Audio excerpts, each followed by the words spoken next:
রাজ্যে অটল জলধারা যোজনা হর ঘর জল প্রকল্পে ঘরে ঘরে জল পৌঁছে দেওয়ার কাজ করছে বর্তমান সরকার।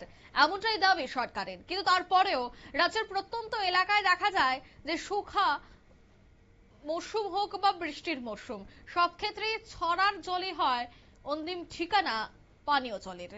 ঠিক একই ছবি, একই অভিযোগ এবার কৃষ্ণপুর বিধানসভা কেন্দ্রের বিভিন্ন এলাকা থেকে, যেখানে এলাকাবাসীদের অভিযোগ যে পানীয় জলের তীব্র সংকটে তারা ভুগছেন। পানীয় জল সরবরাহ একাধিক সমস্যায় ভোগান্তির শিকার তারা, এবং আপনারা ছবি দেখেই বুঝতে পারছেন যে পাইপ ভাঙাচোরা অবস্থায় রয়েছে এবং ডিপ টিউবওয়েল নেই, সেখানে থাকলেও সেটা একেবারে পরিকাঠামোর দিক থেকে ভেঙে পড়েছে। আর যার জন্যই কিন্তু এই গরমের মধ্যে, অসহনীয় জ্বালার মধ্যে জল ছাড়া তাদেরকে জীবন অতিবাহিত করতে হচ্ছে। সেই পাহাড় বেয়ে ছড়া থেকে জল এনে তাদের দিন অতিক্রান্ত করতে হচ্ছে।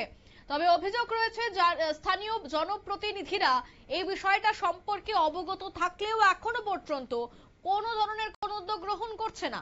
এলাকাবাসীরা কি বলছেন, কি অভিযোগ তাদের, শোনাবো।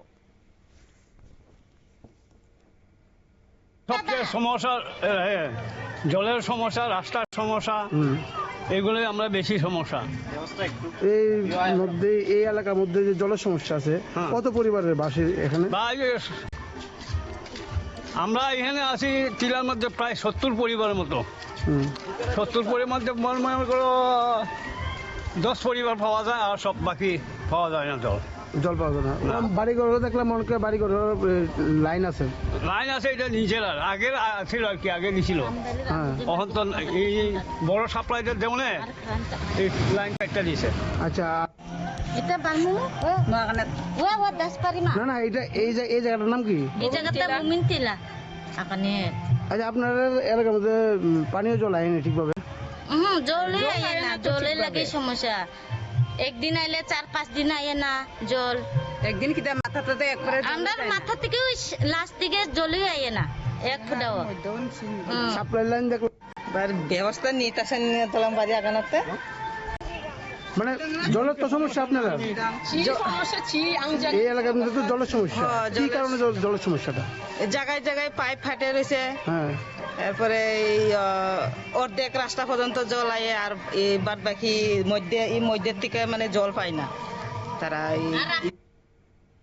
আপনারা শুনলেন, অর্থাৎ তারা জল পাচ্ছে না, ঠিক এই অভিযোগটাই কিন্তু করলেন।